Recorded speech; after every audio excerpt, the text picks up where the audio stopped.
And speaking of cats that haven't been on the court for over a year, KD is still talking about the Knicks, man. Still being asked questions about the Knicks because, of course, there's an obsession.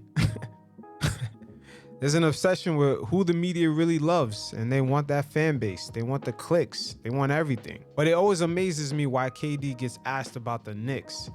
Why didn't you go to the Knicks? The real question should be, why did you leave Golden State? Why was Brooklyn even a choice over Golden State? We're talking about San Francisco right now has the hub of just a money-making machine in the world. I mean, eventually Silicon Valley, they're gonna be the new Wall Street.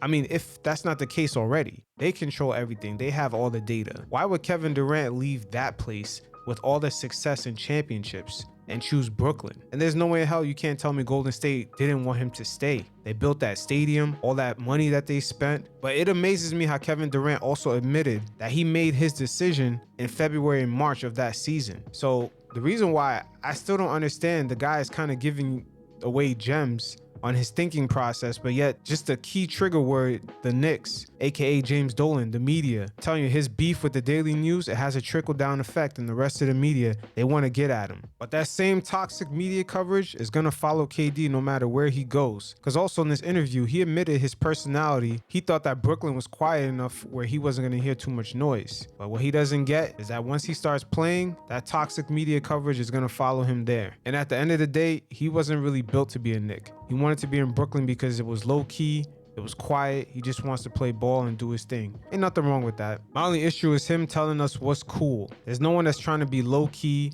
and quiet that's gonna tell a whole city, especially New York City, what's cool. I mean, PG County, where KD is from, out in Maryland, there's a lot of dope shit coming out of there, but no one from there has ever told people from New York City what's cool. It is what it is. You guys check it out. No, I never planned on going to the Knicks. Like, that was just the media putting that out there. Especially once I decided to take that. I didn't sign a 3-year deal that previous summer.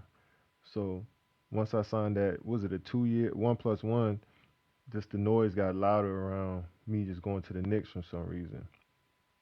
Knicks need a savior. You know how that goes. Every time a big free agent is up, the Knicks are going to get him.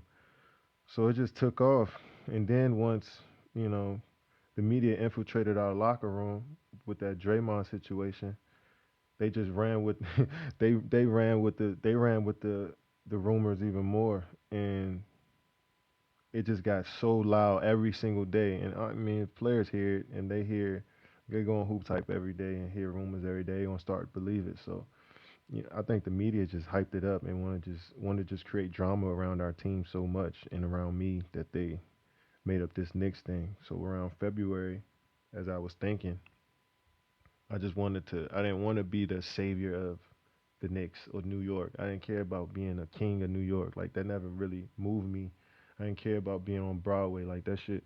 I just want to play ball and go to the crib and chill. So I felt like that that's what Brooklyn embodied, and I wanted to live in New York. You know what I'm saying? So I felt like Brooklyn was everything that I'm about. Chill, on the low, all black, everything. We quiet, just focus on basketball. There's no show when you come to our games, no Madison Square Mecca, all of that shit. Like, we just gonna hoop and build something new over in Brooklyn. So I felt that way around February, leading up into March, and then once free agency hit, it was time. Like, that rumor just had so it just took off. It was about 6 or 7 months of Knicks rumors, so it's like it's hard to walk it back. You know what I'm saying? We've been writing articles about us about it, buying a new building in New York, renting out a new building for our offices. That was a story. Me selling a house that I moved out of in San Francisco was getting sold. I moved out of a year before. That was a story. How I was going to New York. So everything I was doing was a fucking story, and it was just like, yeah, everybody in the world was like, damn, Kate, I thought you was gonna be a Nick, man. You didn't want to go to the Knicks. I'm talking about random people. I'm like, yeah, y'all just listening to the media, man. So the media is so powerful, especially in San Francisco, and they were the worst at it in the Bay. They just they couldn't stop. They were obsessed with me and my free agency and me going to the Knicks. Yeah, the reason why they were obsessed with KD going to the Knicks is that they couldn't believe he would choose James Dolan over Golden State and all the success in Silicon Valley and everything that they had. So they were trying to shame him of his potential decision, which the same tactic we see today is done through social media, through various topics. They try to shame people perhaps for their opinions, which is only an opinion or a decision that they make.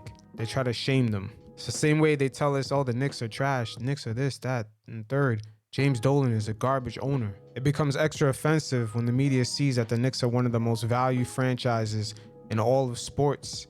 It kind of reminds them that they don't have the power that they once did to influence the people.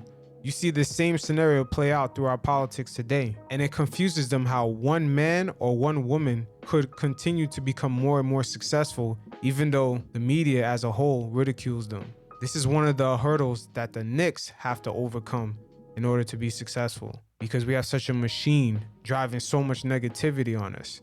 It is what it is. Like I said, Knicks fans, protect yourself at all times. You guys stay safe. Peace.